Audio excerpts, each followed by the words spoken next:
सब सावधान, कौन कहां से आ रहा है? तो सामने देखा बहुरांग वदन है और उस पर भस्म लगी हुई, विशाल भाल पर त्रिपुंड है और विकराल स्वरूप, टेढ़ी भौहें, लाल नेत्र,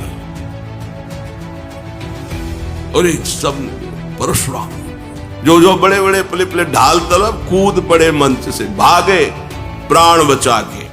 भगवान परशुराम जी का आगमन हुआ। वस्त्र तो मुनियों के से है, वलकल की लंगोटी, मृग शर्म बंधा हुआ, पीछे 2 तोड़ीर, दाहिने हाथ पे फरसा, बाएं हाथ पर धनुष और सिंहवत चाल। उनका सेवक होगा मेरा और मेरे आराध्य देव का धनुष भंग करेगा? अरे सेवक वो होता है जो स्वामी को प्रसन्न करे, सेवा के द्वारा सेवकाई करे। ये तो दुश्मन का काम किया है, वो मेरा सेवक हो सकता है? जिसने भगवान शंकर के धनुष को तोड़ा है, शास्त्रा हुआ, वो अर्जुन के समान मेरा वो दुश्मन है। सामने उपस्थित हो, नहीं पूरी सभा को काट डालेंगे। सो बिलगाई बिहाई समाजान, न तुम्हारे जय है सब राजा। सब राजा लोग उसे बाहर कर दे या वो स्वयं बाहर होकर आ जाए, नहीं पूरी सभा मारी जाएगी। भगवान तो हाथ जोड़े खड़े हैं। लक्ष्मण जी उछल पड़े, विश्वामित्र जी के बगल में बैठे हुए थे, आए और कहा महाराज एक धनुष पे इतनी गुस्सा की जाती? हमने तो सैकड़ों धनुष तोड़े बाल्यावस्था में, जहां खींचते थे टूट जाता था, कभी आप नहीं आए गुस्सा करने के लिए। इस धनुष में क्या खास बात है जो आप इतना उछल रहे, क्रोध कर रहे, और सब मारे जाएंगे, सब मारे जाएंगे? बहु धनु ही तोरी लरिकाई। कभी हमने नहीं देखा कि धनुष टूटा तो आप आ गए, और लेकिन आज आपको इतनी गुस्सा क्यों आ रही है? परशुराम जी ने कहा चिरंजीवी का आशीर्वाद दिया है, इसलिए मैं शांत हो रहा हूं। रे नृप बालक काल बस बोलत तो ही न संभार, धनु ही सम त्रिपुरारि धनु विदित सकल संसार। अरे मूर्ख बालक, तू काल के अधीन हो रहा है। साधारण धनुइयों के सामने तू भगवान शंकर के अजगों को, जो विश्व में बंदित हैं, उनके धनुष को तुम उनसे जोड़ रहे हो। लक्ष्मण जी ने कहा हे देव, मेरे तो ऐसा लगता है कि धनुष धनुष है, कोई भी धनुष हो। अब इस पुराने धनुष में रखा ही क्या था? उठाया जरा में टूट गया, इससे किसी का लाभ और हानि तो हुआ नहीं। मेरे प्रभु ने तो इसे समझा कि बहुत वजनदार है, बहुत कठोर है, तो उठाते ही टूट गया, इसमें कोई दोष नहीं है। और आप बिना किसी दोष के ऐसे उछल उछल करके क्रोध कर रहे हैं, हमको तो अच्छा नहीं लगता आपका ये स्वरूप। परशुराम जी ने इसे फरसा लिया, बोले चितई परसु की ओरा, रे सठ सुन्यो स्वभाव न मोरा। बालक बोली बधौ नहीं तो ही, केवल मुनि जड़ जा नहीं मोही। बाल ब्रह्मचारी अति कोही, विश्व विदित क्षत्रिय कुल द्रोही। भुजबल भूमि भूप बिनु कीन्ही, विपुल बार मही देवन दीनी। सहस्र बाहु भुज छेद निहारा, परसु बिलोक महीप कुमारा। परसा से दिगाए, दुष्टता की बात करता है, मेरे स्वभाव को नहीं जानता। अभी तक तू जीवित है केवल बालक समझकर चिरंजीवी आशीर्वाद दिया, इसलिए पूछ ले विश्वामित्र से, मेरी महिमा पूछ ले अपने गुरु से। मुझे निरा मुनि मत समझ, मैं बाल ब्रह्मचारी अत्यंत क्रोध करने वाला हूं और दुष्ट राजाओं का विनाश करने वाला है मेरा फरसा है। अपनी भुजाओं के बल से 21 बार पृथ्वी के दुष्ट राजाओं को काट काट करके उनके राज्य का दान ब्रह्म ऋषियों को किया है। शास्त्राबाव की भुजाओं का छेदन करने वाले मेरे फरसे को देख। ऐ राजा के बालक, तो अपने माता पिता को शोक से युक्त करना चाहता है क्या? जब मैं दहाड़ता हूं और फरसा लेकर दौड़ता हूं तो स्त्रियों के गर्भ गिर जाते हैं, प्रहार करने की बात नहीं रहती। लक्ष्मण जी हंस पड़े, वाह वीर वाह मुनि, स्त्रियों के गर्भ गिर जाते, वाह कैसे महात्मा आप हैं, धन्य है। पूरी सभा हाय है कर रही कि छोटे राजकुमार क्या कर रहे हैं, मानो घी में आहुति डाल रहे हो, वैसे ही हाथ जोड़ के इन्हें शांत करना चाहिए। लक्ष्मण जी ने हंस करके कहा कि अब समझ में आया कि आप कितने जोर के योद्धा हो, पर हम आपको बता दें कि फूंक से पहाड़ नहीं उड़ाया जा सकता। भूल में मत रहना, बालक समझकर कहीं भूल में मत रहना, फूंक से पहाड़ नहीं उड़ाया जा सकता। ये बार बार जो है जो फरसा दिखा रहे हो, तो यहां कुम्हड़ बतिया को नाही, जे तर्जनी देख मर जाही। यहां कोई कुम्हड़ा की बत्तियां नहीं कि अंगुली दिखा दोगे सूख जाएगी, कि तुम्हारा फरसा बार बार दिखा रहे ना कि फरसा दिखा दियो हम डर जाएंगे। फूंक से पहाड़ उड़ाने की कोशिश मत करो, हमें निरा बालक मत समझो। आपको प्रणाम किया है तो सिर्फ मुनि वेश देख करके, ये जो आप फरसा धनुष बाण, ये मुनि वेश के विपरीत है। मैं अभिमान से नहीं कहता हूं, आप सच्ची समझ लो, मुझे केवल बालक मत समझना। अगर हम आपसे अभी नम्रता से पेश हो रहे हैं तो उसका कारण है, भृगुसुत समुझी जनेऊ बिलोकी, जो कछु कहो सहस ऋषिरों की। आप जो बोल रहे हो ना, और मैं सह रहा हूं, इसका कारण एक ही है। एक तो यज्ञोपवीत धारण की ब्रह्म ऋषि हो, और दूसरी बात जानता हूं भृगुवंश को पावन करने वाले महात्मा हो। इसी के कारण आपके ऐसे कठोर वचन और ऐसे अभिमान भरे वचन सुनकर मैं शांत हूं, क्योंकि हमारे कुल में देवता, ब्रह्म ऋषि और भगवान के भक्त, इन पर कभी हाथ नहीं उठाया जाता, चाहे जितना बड़ा अपराध कर दे। हमारे कुल में वीरता इन पर नहीं दिखाई जाती। आप ब्रह्म ऋषि है, महात्मा है, भगवान के भक्त पर, महात्मा पर, ब्रह्म ऋषियों पर हमारे कुल में कभी हाथ नहीं उठाया जाता, क्योंकि इनको मारने से बहुत बड़ी ब्रह्म हत्या लगती है, और अगर इनसे हार जाए तो बड़ी भारी अपकीर्ति होती है। फिर भी हम आपके पैरे ही पड़ रहे हैं कि आप शांत हो जाइए। आपको ज्यादा है अस्त्र शस्त्र दिखाने की जरूरत नहीं, क्योंकि आपके वचन ही करोड़ों वज्र के समान हैं, तो और अस्त्र प्रहार करने की जरूरत क्या है? आपने बेकार में फरसा धारण कर, फरसे से ज्यादा तो आपके वचन है कठोर, अर्थात मुनि के वचन बहुत मृदु, शांत और समदर्शिता से युक्त होने चाहिए, वो आपके हैं नहीं। अगर आपको हम कुछ अनुचित बोल रहे हो तो आप उसका लक्ष्य समझ लेना, आपके पास धनुष बाण और फरसा देख करके।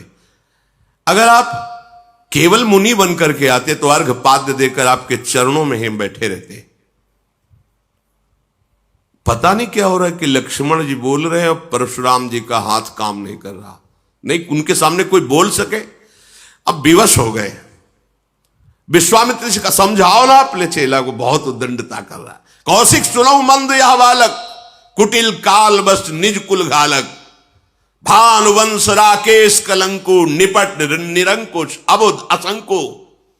विश्वामित्र जी समझाओ ना इसे, बड़ा कुबुद्धि है, कुटिल है, एक काल के बस हो रहा। अगर हमारा फरसा चला तो इसके ऊपर ही नहीं पूरे इसके वंश का विनाश कर देंगे। ये तभी निकलता है जब कमजोर हो जाता है सामने वाला। हमारी बात बताओ ना कि हम कौन हैं। अभी एक क्षण में काल का ग्रास हो जाएगा। मैं पुकार करके कहता हूं, इसके बाद कोई मुझे दोष मत देना। लक्ष्मण जी ने कहा, महाराज दूसरे को बताने की जरूरत ही नहीं। आपका यश, जब से आप आए तो अपने मुख से इतनी बार यश कह चुके हैं कि दूसरे को परिचय बताने की जरूरत नहीं। आप बार बार फरसा उठा बता चुके हैं। अगर अभी कुछ और रह गया हो तो और बता दीजिए।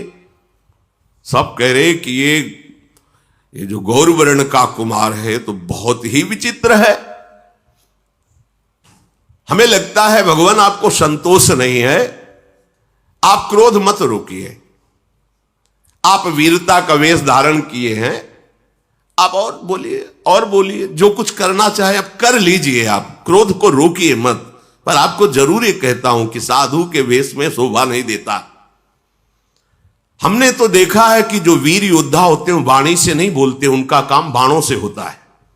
वो आप जब से आए हो वाणी से ही बोलते जा रहे हो। सारी सवाल कार्य किसी तरह इस कुमार को चुप करो, कहीं ऐसा ना हो कि कुछ अमंगल हो जाए।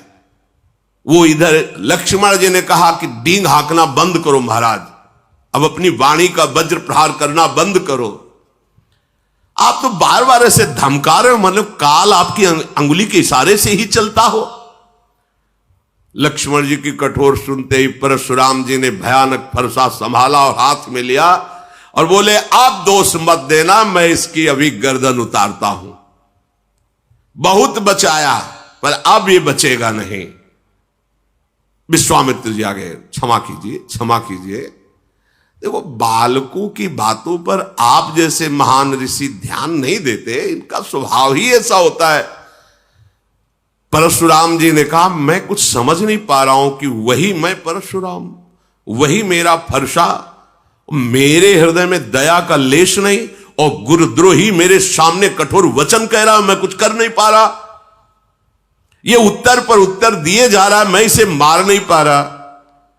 विश्वामित्र जी, हमें लगता है तुम्हारा प्रेम काम कर रहा है, कि हमारा तुम्हारा पहले का प्रेम है और तुम्हारे इसीलिए हमें लगता है हम इन्हें छोड़ रहे हैं, नहीं तो अब तक इस गुरुद्रोह करने वाले को मैं यमपुर पहुंचा देता। विश्वामित्र जी हंस करके सोच रहे कि मुनि को सब हरा ही हरा नजर आ रहा है, जैसे सावन में कोई अंधा हो जाए तो हरा ही हरा। इनको ये राजकुमार राजे कुमार नजर आ रहे, अभी इनकी दिव्य दृष्टि खुली नहीं कि देख पावे कि कौन है, चराचर के स्वामी सामने खड़े हैं। श्री राम और लक्ष्मण को साधारण क्षत्रिय समझ रहे हैं। विश्वामित्र जी ऐसा मन में सोचकर सावधान कर रहे, शांत। लक्ष्मण जी पीछे से विश्वामित्र जी के कहा कि महाराज, आपका सील और स्वभाव देखकर, क्या सील है, नम्रता है आपकी, और क्या स्वभाव है आपका, और हंस दिए। हम बतावे आपका सील स्वभाव? माता का गला उतारा है फरसे से, बड़ा सील है। अरे सब कह रहे क्या, मतलब लक्ष्मण जी में भय कहां, भगवान शेष के अवतार है। मैं अच्छी तरह से जानता हूं, आप अपने माता की ऋण से ऋण हुए और पिता की ऋण से। अच्छा, गुरु का जो ऋण है वो आप उतारने के लिए मेरे भरोसे आए हो कि अब मैं इनको मार दूंगा तो गुरु ऋण से ऋण हो जाऊंगा। अच्छा, तो ब्याज सहित बताइए आपका गुरु ऋण क्या है, मैं चुका दूं। बुलाइए किसी हिसाब करने वाले को और बताइए आपके गुरु ऋण में मैं क्या चुका दूं। सुनि कटु बचन कुठार सुधारा, हाय हाय सब सभा पुकारा। भगवान परशुराम, आप तो नहीं बचेगा। और एकदम लक्ष्मण जी ने कहा, फरसा मत दिखाओ मुझे बार बार। आपको रणधीर और वीर दूसरे मानते होंगे, ये फरसा दूसरों को दिखाओ। हमारे यहां ब्रह्म ऋषियों पर कोई बल नहीं चलता, इसीलिए मैं चुप हूं। सब सभा के लिए अनुचित है, अनुचित है, लखनलाल ऐसा मत बोलो, ये महावीर है। सब पुकार। भगवान श्री राम ने लक्ष्मण जी को नेत्र तरह, लक्ष्मण जी चुपचाप सीधे पीछे वापस हो गए। परशुराम जी क्रोध की अग्नि बढ़ रही। भगवान श्री राम फिर शांत, नाथ शांत हो जाइए, नाथ करहु बालक पर छोहू, सूद दूध मुख करी न कोहू, जो पै प्रभु स्वभाव प्रभाव कछु जाना, तो कि बराबर करत आयाना। क्षमा क्षमा प्रभु, क्षमा कीजिए। ये सीधा साधा दुधमुहा बच्चा है लक्ष्मण, कुछ बोल दिया, वो आपके प्रभाव स्वभाव को नहीं जानता, अभी तो बच्चा है, बेसमझ है। नाथ जो लरिका कछु अचगरी करही, गुरु पितु मातु मोद मन भरही, करी कृपा शिशु सेवक जानी, तुम समशील धीर मुनि ज्ञानी। बालक है, बालकों की चपलता देखकर माता पिता गुरु नाराज नहीं होते हैं, मोद धारण करते हैं। छोटा सा बच्चा सेवक जानकर कृपा कीजिए, आप समदर्शी सुशील धीर ज्ञानी महात्मा है, प्रभु आप शांत होइए। शांत ऐसा लगे जैसे आग के ऊपर पानी पड़ गया हो। परशुराम, हाँ तुम हमारी महिमा को जानते हो। राम वचन सुनी कछुक जुड़ाने। पीछे से लक्ष्मण जी ने मुस्कुरा करके फिर परशुराम जी को इशारे से, परशुराम ने कहा देखो तुम प्रार्थना करो। वो हंस करके फिर हमें क्रोध दिला रहा है। ये बड़ा, और राम जी के पीछे से इशारा करे, बहुत जोर के मुनि हो तो, और हंस लक्ष्मण जी की हंस, और राम जी हाथ जोड़कर गंभीरता, आप महामुनि धीर वेग, और लक्ष्मण जी हंस के, हमें पता है कितने बड़े तुम वीर हो। उन्होंने कहा कि राम तोर भ्राता बड़ पापी, ये बड़ा पापी है, मुझे वहां से फिर जला रहा है, तुम इसे दुधमुआ बच्चा कहते हो। अरे गौर शरीर श्याम मन माही, कालकूट मुख पय मुख, ये दुधमुआ नहीं जहरीला है, भगवान शेष के अवतार है, दुधमुआ थोड़ी है। जहरीले ऐसे जहरीले कि उन्हीं के तेजाग्नि से संपूर्ण प्रलयाग्नि प्रकट होती है और साफ सृष्टि का लय हो जाता है।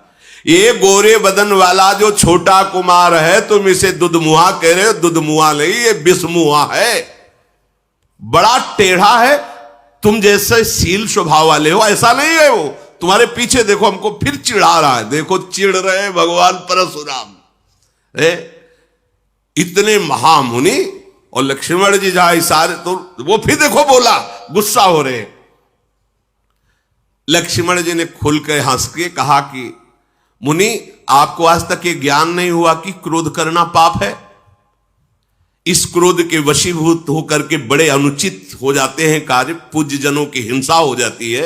आपको इतना ज्ञान नहीं कि आपको क्रोध नहीं करना चाहिए। वैसे तो आप मुनिराज हैं, मैं सदैव आपके दासत्व को ही स्वीकार करता हूं, ऋषियों की दासता स्वीकार करता हूं। अब तो क्रोध त्याग दीजिए। धनुष टूट गया, अब जुड़ेगा तो है नहीं। खड़े खड़े बार बार उलर रहे हो आप, तो पैर दुखने लगे होंगे।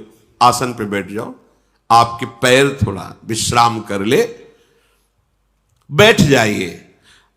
अगर धनुष के बिना आपको चैन न पड़े तो हमारे अयोध्या में ऐसे कारीगर हैं, हम अभी बुलाते, एक क्षण में धनुष को जोड़ देंगे। कारीगरों से जुड़वा के आपको धनुष देंगे। लक्ष्मण जी जब ऐसी बातें, जनक जी थर थर कांप रहे हैं और हाथ जोड़ के कह रहे हैं, बस चुप रहिए, चुप रहिए, आप ऐसी बातें क्यों कह रहे हैं। जनकपुर के सब स्त्री पुरुष कांप रहे, मन ही मन कह रहे कि बना बनाया काम परशुराम जी वैसे ही क्रोधित थे, ये छोटा कुमार और आग में घी की आहुति डालता जा रहा है।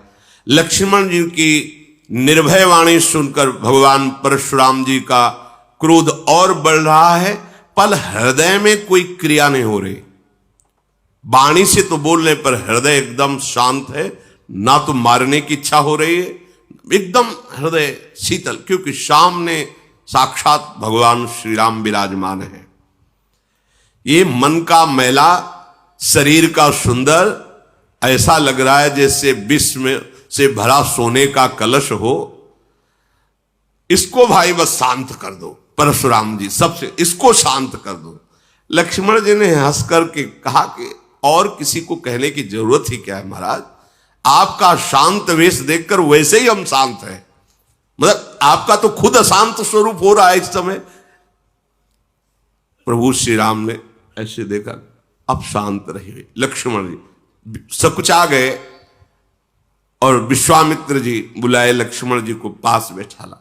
भगवान श्री राम हाथ जोड़े और विनय के साथ कोमल वाणी में कहा, प्रभु आप सुजान हो, बड़ा सुंदर स्वभाव आपका है, आप उस बालक की तरफ से मैं क्षमा मांगता हूं। देखो बालकों का स्वभाव जैसे बरैया होती ना, वो बैठेगी उसका स्वभाव है, और अगर वो जरा सा डंक मारेगी तो वो फूल जाता है, जलन होती। ये बच्चों का स्वभाव, खेल खेल में कुछ अमंगल कर सकते हैं। जो साधुजन होते हैं, बड़े बूढ़े जन होते हैं, बच्चों पर दोष नहीं देखते हैं। आप कृपा करो, नाथ जानना चाहते हो कि धनुष भंग करने वाला अपराधी कौन है, तो अपराधी मैं आपके सामने हूं। ये धनुष भंग अपराध मेरे से हुआ है। यदि आप अपराधी जानना चाहते हो तो मैं हूं। स्वामी, अब चाहे आप कृपा करो या क्रोध करो, वध करो या बंधन में डाल दो, जैसा आप समझे। मैं आपका दास हूं, आप जैसा चाहें वैसा आप हमारे साथ बर्ताव करें। मुनिराज, जिस तरह से आपका क्रोध दूर हो वो उपाय कर लो। मुनि ने कहा कि क्रोध कैसे जाए? अब भी वो विश्वामित्र जी के पास बैठा हुआ टेढ़ा ही हमारी तरफ देखा, और इनकी भी दृष्टि वही लगी लक्ष्मण जी के ऊपर। वो होता है ना, एक बात और है, जो चिढ़ने लगे ना तो उसको लोग और चिढ़ाते हैं। जैसे तुम्हें कोई कहे चिढ़ा, आप चिढ़ो ना, तो फिर वो धीरे धीरे शांत हो जाएगा। पर परशुराम जी चिढ़ रहे, ऐसा स्वभाव कभी नहीं देखा गया इनका। पर आज भगवान का प्रभाव और स्वभाव ऐसा है कि वो सब है तो भगवान के अंश ही ना, वो अहंकार नहीं रहने देते। किसी सुनहु राम कर सहज स्वभाव, जन अभिमान न राखे काऊ। परशुराम जी की विनय राम जी कर रहे, पर राम जी पर नहीं देख रहे, लक्ष्मण जी की तरफ देख रहे। जो विश्वामित्र वहां से वो मुस्कुरा के ऐसे बोले, फिर भी देखो वहां से हमारी हंसी उड़ा रहा है और वो टेढ़ा ही देख रहा है। अब तो इसकी गर्दन पर कुठार न चलाया तो मेरा क्रोध करना व्यर्थ चला जाएगा। अरे जिस कुठार की घोर आवाज सुन करके दुष्ट राजाओं की स्त्रियों के गर्भ नष्ट हो जाते थे, उस फरसे को मैं धारण किए, फिर भी ये राजपुत्र जीवित है, मेरा हाथ क्यों नहीं चल रहा? मेरे क्रोध से तो छाती जल रही, पर मैं कुछ कर क्यों नहीं पा रहा? क्या हो रहा है मेरे को? ये विपरीत दशा कैसी, ये विपरीत स्वभाव कैसा? पता नहीं इस समय मेरे हृदय में क्या हो रहा है। भगवान परशुराम जी कह रहे, मुझे लगता है कि मेरे हृदय में जो कभी नहीं थी वो दया आ गई क्या मेरे हृदय में, इसीलिए दुस्साह दुख सह रहा हो। लक्ष्मण जी ने वही से मुस्कुरा के कहा, सिर नवा के कि महाराज आपकी दया भी आपके स्वरूप के अनुकूल ही है। मतलब दया भी, ये दया है, हाहाकार मचा दिए, ये दया है आपकी, ऐसा मान। और आप जब बोलते हैं महाराज तो ऐसा लगता है फूल झड़ रहे हैं। महाराज जब आपकी दया में ये हालत है तो जब आप निर्दयता करते होंगे तो क्या होता होगा? दया में तो जल रहे हैं और जब निर्दयता आएगी तो क्या होगा? अगर क्रोध आ गया तो हमें लगता है आप ही का शरीर भस्म हो जाएगा। परशुराम का देखा जनक, देखा अब हम शांत हो रहे थे, फिर इसने आग लगा दी है, अब तो पक्का ये यमराज का अतिथि बनेगा। नहीं तो एक बात है, इसको मेरी आंखों के सामने से हटा दो। पता नहीं क्या हो रहा, परशुराम जी बार बार कहते पक्का, और फिर बोले एक उपाय है जनक जी, इसको सामने से हटा दो, मेरे सामने से हटा दो। ये राजपुत्र को देखते ही मुझे गुस्सा। लक्ष्मण ने हंसकर कहा, महाराज उनको हटाने की जरूरत नहीं, ऋषियों का एक स्वभाव होता है जिसे नहीं देखना चाहते आंख बंद कर लेते हैं। आप आंख बंद कर लीजिए तो मान लीजिए कोई है ही नहीं। लक्ष्मण जी ने कहा, मूंदे आंख कतहु को नहीं, हटाने की जरूरत नहीं, आप अपनी आंख मूंद लीजिए। परशुराम तब राम प्रति बोले उरयति क्रोध, शंभु सरासन तोरि सठ करसि हमार प्रबोध। क्रोध धारण करते हुए भगवान राम से कहा, तू भी उसी का भाई है ना? बार बार विनय करता है और भगवान शिव के धनुष को तोड़ा और हमें ज्ञान सिखाने चला है। तेरा भाई तेरी ही सम्मति से मुझे कटुवचन बोलता है और तू आकर छल से हाथ जोड़कर मुझे शांत करना चाहता है। आज मैं युद्ध में तुझे परास्त करूंगा, क्योंकि तेरा नाम राम है ना, अब ये राम नाम तेरा। मैं युद्ध, अय शिवद्रोही, छल त्याग कर मुझसे युद्ध कर, भगवान श्री राम से कहा, नहीं तो भाई सहित तुझे इस रंगमंच पर मार डालूंगा। हर्षाली भगवान श्री रामचंद्र जी हाथ जोड़े से महान गंभीर। जब परशुराम जी बार बार भगवान रामचंद्र जी ने मन में विचार किया कि लक्ष्मण जी की चेष्टा से क्रोध आ रहा है, बस लक्ष्मण जी पे चल नहीं रही, तो हमारे ऊपर फरसा चलाना चाहते हैं। टेढ़ जान शंका सब काहू, वक्र चंद्रमा ग्रसय न राहु, बहुत सुधाउते बड़ दोषु। हमें लग रहा है कि उधर तो लक्ष्मण जी कटाक्ष वाले और हम हाथ जोड़ रहे तो हमारे ऊपर गुस्सा करें, मतलब सीधाई में बहुत दोष है। भगवान श्री राम ने बड़े गूढ़ वचन बोले हैं। राम कहो रिस तजिए मुनीसा, कर कुठार आगे यह सीसा, जेहिरिस जाय करी सोई स्वामी, मोहि जानी आपन अनुगामी।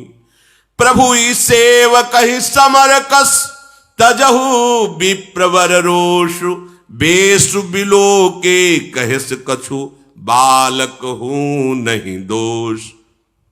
प्रभु ये गर्दन आपके सामने, आप काट दीजिए, आप अपनी गुस्सा शांत कीजिए। मैं सदैव आपका दास हूं, तो दास और स्वामी में युद्ध कैसा? अगर बालक ने कुछ अनुचित बोला है तो आपकी समझ में, मेरी समझ में अनुचित नहीं बोला है। क्यों? क्योंकि आपका वेश ऐसा है। फरसा लिए हो, धनुष बाण लिए हो, बार बार कठोर वचन बोल रहे हो, तो आपको यह पता होना चाहिए कि रघुवंशी बालक है। सामने आकर के अगर कोई ललकारे तो दैन्य वचन और दैन्य चेष्टा करना ये रघुवंशियों में नहीं है। आपका कुठार बाण धनुषी देख करके, वीर समझ करके वो बालक ऐसा बकाया अनुचित नहीं है आपके भेष के अनुसार। यदि आप कमंडल कुशा आसन साष्टांग दंडवत करके हाथ जोड़ करके खड़ा रहता, मुझे पता है आप बार बार फरसा धनुष, मैंने ये किया, मैंने वो किया, ये वीर वेश वीर वार्ता सुन करके उसके मन में जो बात आई वो कह दिया, वो दोष नहीं है। हम सब आपकी चरण धूल माथे पे रखते हैं। क्षमा, आप शांत रहिए, बहुत क्षमा होनी चाहिए आपके अंदर, दया होनी चाहिए, आप ऋषि हैं। अब प्रभु आप जो कह रहे हैं कि हमसे युद्ध के, तो युद्ध तो हो ही नहीं सकता, क्योंकि आप स्वामी, मैं सेवक हूं। और रही राम नाम की बात कि ये नाम, तो वैसे भी आपका हमारे से नाम बड़ा है, परशु सहित बड़ा। हमारा तो एक छोटा सा नाम राम, और आपका परशुराम कैसे हो सकता है? हमारी आपकी होड़ कैसे हो सकती है? प्रभु मैं तो केवल एक ही गुण ये धनुष धारण करता हूं। आप शम दम तपस्या शौच क्षमा सरलता ज्ञान विज्ञान आस्तिकता, ये 9 गुण धारण करते हैं। हम सब प्रकार से आपके दास हैं। आपको आप क्षमा ही करनी चाहिए, ये बात नहीं कहनी चाहिए कि युद्ध कीजिए। भगवान श्री राम परशुराम जी को बार बार मुनि विप्रवर ऐसा कहा।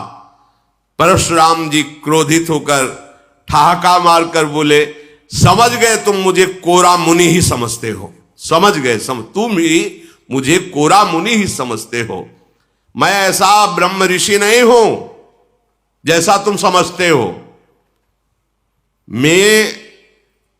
मैं जो ब्रह्म ऋषि जन जैसे यज्ञ करते हैं ना, तो मेरी यज्ञ कैसे होती जानते हो? धनुष श्रुआ, बाण आहुति, मेरी क्रोध भयंकर अग्नि, और दुष्ट राजाओं की चतुरंगणी सेना समिधा, और ललकार ललकार के काटना स्वाहा। मैं ऐसा मुनि हूं। परशुराम जी ने कहा, ऐसी एक यज्ञ ने करोड़ों यज्ञ की है। बार बार मेरा प्रभाव तुझे भी मालूम नहीं, तू निरा मुझे ब्रह्म ऋषि मत समझ लेना। भगवान श्री राम हाथ जोड़े ऐसे खड़े, घमंड हो गया होगा तुमको, अजगो तोड़ दिया ना इस बात का, मानो तुमने संसार पर विजय प्राप्त कर ली। प्रभु ने कहा, विचार कर बोलिए, विचार कर बोलिए। बहुत कड़वा बोल रहे हो आप। मेरी अगर भूल भी मानते हो तो बहुत छोटी सी, पर आपका ये जो इस समय वचन निकल रहा है बहुत कड़वा है। यदि आप ऐसा कहते हैं कि निरामुनि नहीं है, आप वीर हैं, तो क्षमा कीजिए, फिर मेरी बात सुन लीजिए। त्रिभुवन में कोई ऐसा योद्धा पैदा ही नहीं हुआ जिसके आगे राम का मस्तक भयवश नमन करे। अगर आप ऐसा समझते हो कि आप बार बार मुझे मुनि समझता है, ब्रह्म ऋषि समझता है, तो आप एक बात समझ लो, त्रिभुवन में कोई ऐसा योद्धा वीर पैदा ही नहीं हुआ कि राम का मस्तक उसके सामने भययुक्त होकर झुक जाए। देवता, दैत्य, राजा, योद्धा पूरे त्रिभुवन के एक साथ मिल जाएं और रण में यदि हमें ललकार दे तो मैं सुखपूर्वक, चाहे काल क्यों ना हो, उसको भी नष्ट कर सकता हूं। ये भयवश आपके सामने शीश नहीं झुका रहा, मुनि मानकर ही झुका रहा हूं। और आपको बताया, हमारे रघुवंश में महाराज दशरथ जी देवराज इंद्र की सहायता करने गए थे।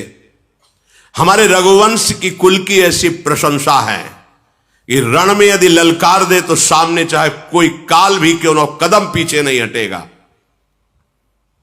परशुराम जी के शरीर में कंप शुरू हो गया जब राम जी बोले कि आप अगर ऐसा समझते हैं कि मैं बार बार मुनि और ऋषि कह रहा हूं, तो आप ऐसे ऋषि नहीं, आप महावीर। तो आप इतना समझ लीजिए, भयवश राम का सिर झुक नहीं सकता, चाहे त्रिभुवन एक साथ होकर के लड़ ले, चाहे काल के सामने खड़ा हो, रघुवंशी कभी कदम पीछे नहीं हटा। फिर हाथ जोड़ा राम जी ने, कहा ऐसा होने पर भी आपके चरणों में प्रणाम है, मैं आपका दास हूं, और जो आपसे भयभीत हो गया वो जगत से निर्भय हो जाता है। जो आपसे भयभीत हो गया वो जगत में निर्भय हो जाता है। विप्रवंश के अस प्रभुताई, अभय होए जो तुम्हें डराई। नाथ, जो आपसे डर गया वो त्रिभुवन में निर्भय हो जाता। परशुराम जी की बुद्धि काम नहीं कर रही कि एक बार इतना शब्द मेरे सामने कह देना कि भयवश में सर नहीं झुका रहा, अगर काल भी हो तो राम का सर भयवश नहीं झुकेगा। मतलब वीरता ऐसी और बुद्धिमत्ता ऐसी कि आपको जो डर जाए तो त्रिभुवन में निर्भय हो जाए। बार बार वो सोच रहे हैं भगवान के गूढ़ वचन को कि ये सामर्थ्य तो एकमात्र मेरे आराध्य देव में है, हरि में, दूसरे में तो है नहीं। भगवान परशुराम जी ने कहा कि मुझे कुछ संशय हो रहा है, प्रभु निवारण कर लीजिए। तो उनका एक बार भगवान विष्णु ने मुझे अपना ये सारंग धनुष दिया था, कहा था कि मेरा अवतार होगा तब मुझे समर्पित कर देना। मेरे संशय निवृत्ति के लिए आप क्या इस धनुष पर प्रत्यंचा चढ़ा सकते हैं? भगवान ने कहा आदेश कीजिए आप। तो उनका मेरे संशय के नाश के लिए आप इस पर प्रत्यंचा चढ़ा दीजिए, क्योंकि दूसरा त्रिभुवन में कोई नहीं जो भगवान श्री हरि के सारंग धनुष पर प्रत्यंचा चढ़ा सके। वो केवल वही चढ़ा सकते हैं, दूसरा नहीं। तो जे ही देने को हुए तो अपने आप धनुष प्रभु के हाथ में जाके विराजमान, क्योंकि उन्हीं का नित्य पार्षद है। भगवान ने एक क्षण में खींचा, प्रत्यंचा चढ़ाई, अमोघ बाण संधान किया, देत चाप आप ही चल गयऊ, परशुराम मन विस्मय भयऊ। जाना राम प्रभाव तब पुलक प्रफुल्लित गात, जोरी पानी बोले बचन, हृदय न प्रेम अमात। आहा, मैं जान गया, क्षमा कीजिए प्रभु। पुलकित हो रहे भगवान परशुराम जी, हाथ जोड़कर हृदय में प्रेम नहीं समा रहा। ओहो रघुकुल रूपी कमल वन के सूर्य, मैं समझ गया आप कौन है। आप भगवान श्री हरि हैं। प्रभु आपकी जय हो।